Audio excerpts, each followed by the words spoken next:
The Imposter's Crown, A Kingdom's Reckoning. The court fell deathly silent when Lord Matthias Castellano stood before the assembled nobility, brandishing the sealed documents that would shatter the foundation of Ravensholm's reign. His voice trembled not from fear, but from the weight of truth so damning it seemed to poison the very air of the throne room.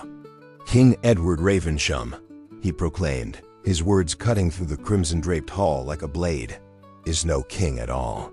This man is an imposter, a commoner. A lie given flesh and crowned in gold." The gasps that erupted were nothing compared to the sound of Queen Isabelle's jeweled goblet shattering against marble floors. This isn't just a tale of ambition. It's the chilling account of how one audacious imposter, through sheer cunning, nearly brought an entire royal dynasty to its knees. It's the story of how love became a weapon, lust clouded judgment, and politics festered into a darkness that would demand payment in blood and betrayal. Prepare to uncover the intricate web of lies that allowed a commoner to usurp a throne, igniting a kingdom's downfall and leaving a trail of devastation that still echoes through history. 20 years prior, Eduard Ravensholm had materialized from the ashes of civil war, presenting himself as the sole surviving heir to the throne after a plague of mysterious deaths had decimated the royal family. He had arrived dusty and gaunt, bearing a pendant of House Ravensholm and fragments of the story no one could verify. The kingdom, desperate for stability after decades of bloodshed, had accepted him with the hunger of a starving man accepting bread. What few knew was that the true heir, Prince Alexander, had been deliberately murdered decades before. Not by plague, not by accident. The deed had been orchestrated by the Council of Ministers who ruled before Edward's arrival. They had discovered an uncomfortable truth. The original line of Ravensholm had secretly fathered a child with a noblewoman of rival house, a political scandal that threatened their delicate balance of power. Rather than risk exposure, they had eliminated the entire branch. The baby born to a mere governess had been spirited away to a distant village. That baby grew into Edward. Edward had not seized the throne alone. His ascension had been engineered by Lady Constance Blackthorne, a widow of immense wealth and darker ambitions. She had discovered the orphaned boy in that distant village, seen in him a malleability no true heir could possess, and recognized an unprecedented opportunity. Constance had raised Edward like a son, grooming him with meticulous precision. She taught him to walk with royal bearing, to speak with the cadence of nobility, to bear the weight of crown and scepter as though born to it. More importantly, she taught him to be ruthless. In the shadowed corridors of her manor, she whispered the secrets of kingship, the manipulation of courts, the art of making men believe lies if you told them with sufficient conviction. When Edward was ready, she had positioned him carefully, waiting for the succession crisis that would create desperate opportunity. When it came, she had ensured his ascension, calling in favors, silencing witnesses, and erasing evidence with the methodical precision of someone who had spent a lifetime understanding power's mechanics. For 20 years, Constance had been the true sovereign of Ravensholm. Edward had been her magnificent puppet, and the kingdom had thrived under her governance, not because she was benevolent, but because maintaining the facade of a successful reign required actual competence. But puppets, once given crowns, often develop ambitions of their own. Edward had fallen genuinely, disastrously in love. Queen Isabelle arrived at court as a diplomatic bride, promised to Edward to cement an alliance with the northern territories. She was beautiful in the way that launched wars, with eyes like storm clouds and a laugh that seemed to promise salvation. Edward, who had known only manipulation and calculation his entire life, had never experienced the intoxicating madness of authentic love. Constance had watched with growing horror as the king's political judgment began to crumble. Edward made concessions to Isabelle's father that weakened Ravensholm's position.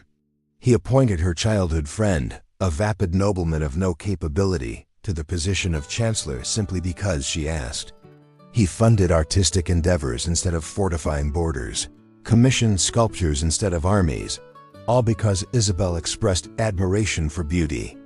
The signs of his weakness became apparent when he began neglecting council meetings to spend hours in Isabelle's chambers, when he rejected Constance's counsel with increasing frequency, when he moved the royal treasury to accommodate the queen's extravagant wishes. "You've become useless to me," Constance had hissed during one of their increasingly bitter private meetings.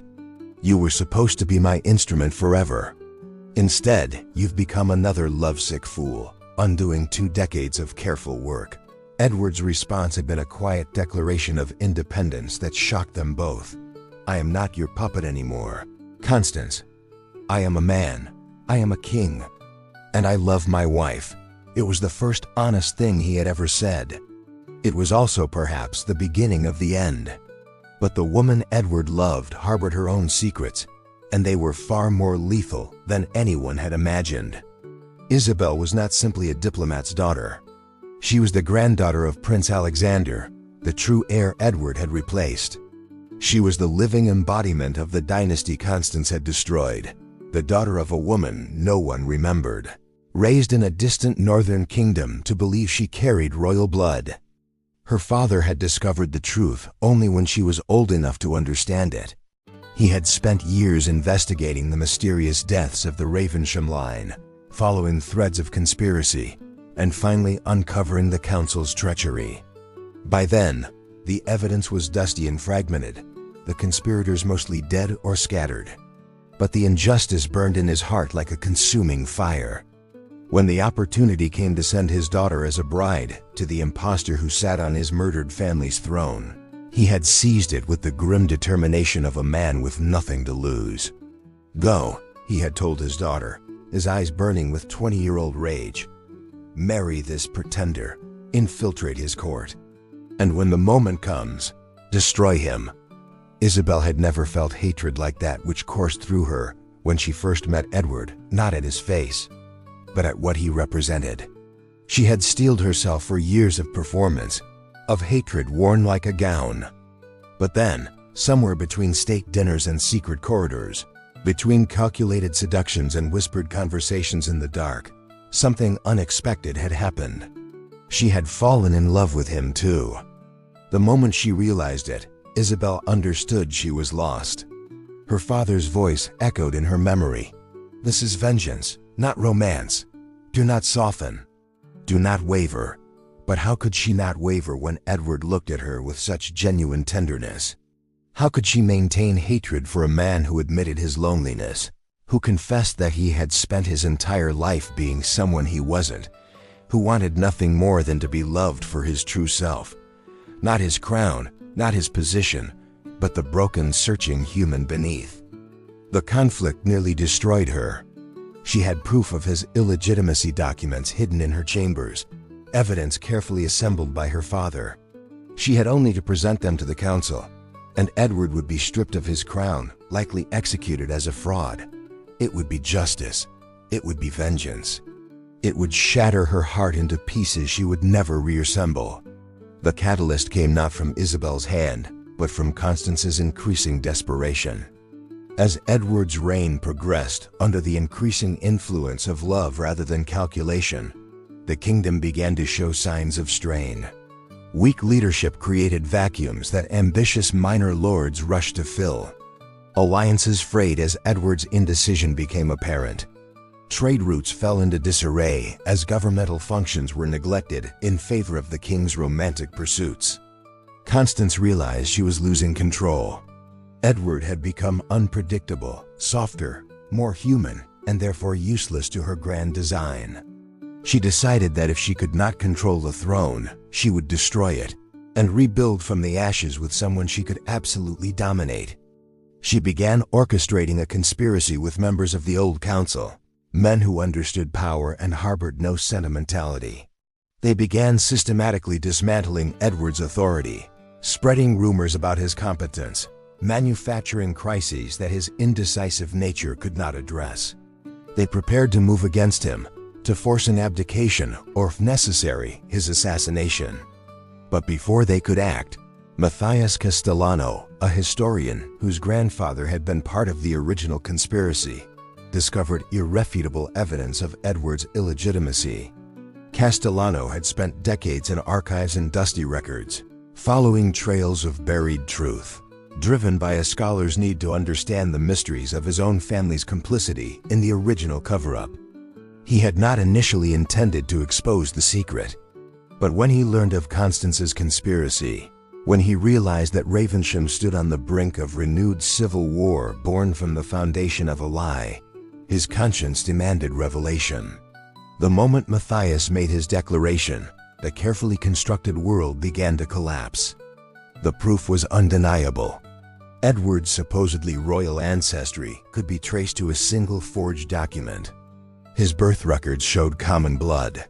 The pendant he had worn as proof of legitimacy was identified as a forgery crafted by a known artisan 3 years before his supposed arrival. In the face of irrefutable truth, Eduard's response surprised everyone. He did not rage, he did not deny. Instead, he stood from the throne with a strange expression of relief, as though a weight he had carried his entire life had finally been lifted. "I am not your king," he announced to the assembled court. "I never was." And perhaps that is the most honest thing that has ever been said in this chamber. The confession shattered the last remaining supports of his authority. Within hours, the court descended into chaos. Nobles who had feigned loyalty scrambled for advantage. Constance, realizing her long game was finished, attempted to flee the kingdom with a portion of the royal treasury.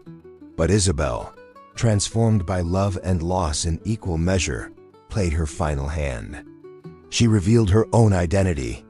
The court learned that the queen was the granddaughter of the rightful heir, that she carried the true blood of the ancient line. She revealed her father's decades-long investigation, the documented conspiracy that deliberately murdered princes. And then, in the most unexpected move of all, she announced that she would not pursue the crown.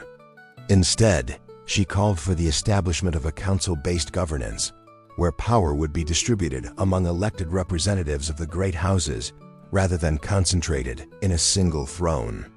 "The dynasty of Ravensholm fell not because of this man," she proclaimed, pointing to Eduard, "but because of the corruption that grew within its own heart. My family was destroyed by men who feared truth and sought power above justice. I will not perpetuate that evil by simply replacing one crown with another. Let the kingdom be healed by something better." Her words electrified the court.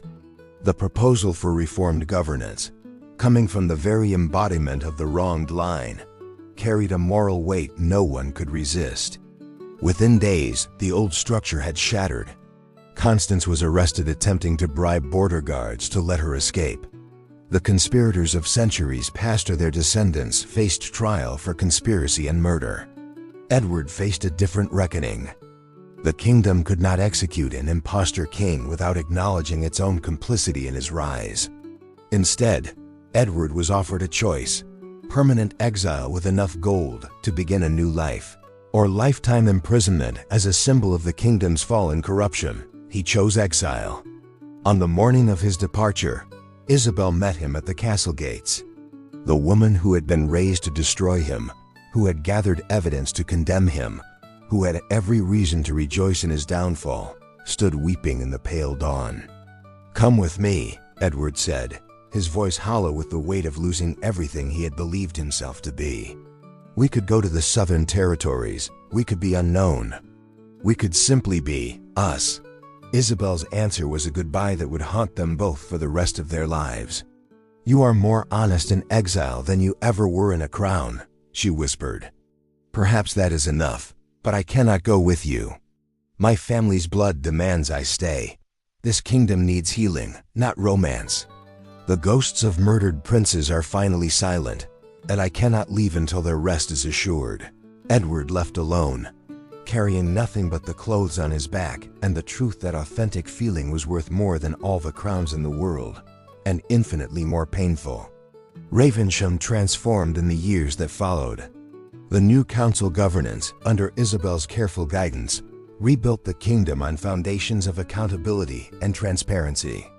The conspiracies of generations were unearthed and recorded, ensuring that future leaders would remember the cost of unchecked ambition. Constance Blackthorne died in her cell, reportedly unrepentant to the last, her grand design reduced to ashes. The old council members faced execution or exile. The truth, once released, could not be contained or denied.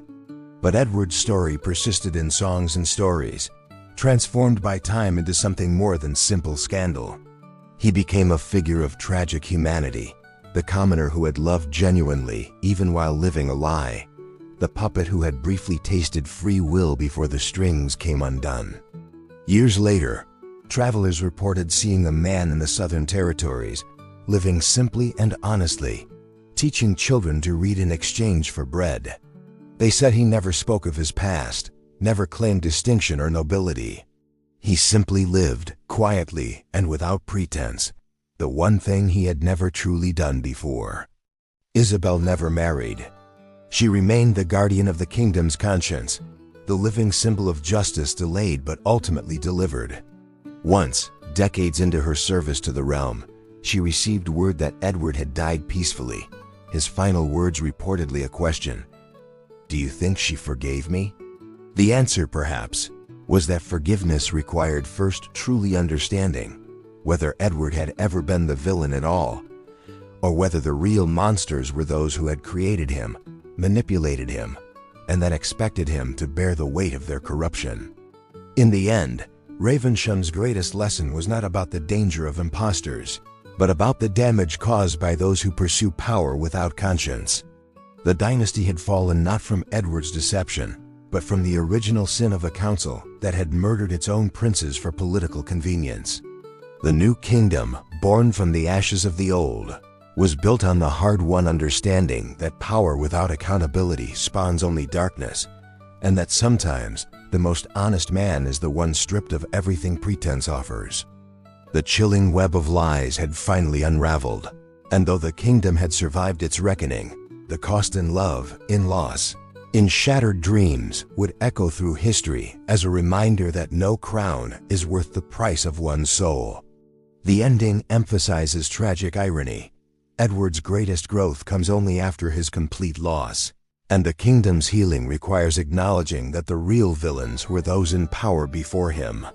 If you like the story, do well to comment, like, share, and subscribe for more interesting stories.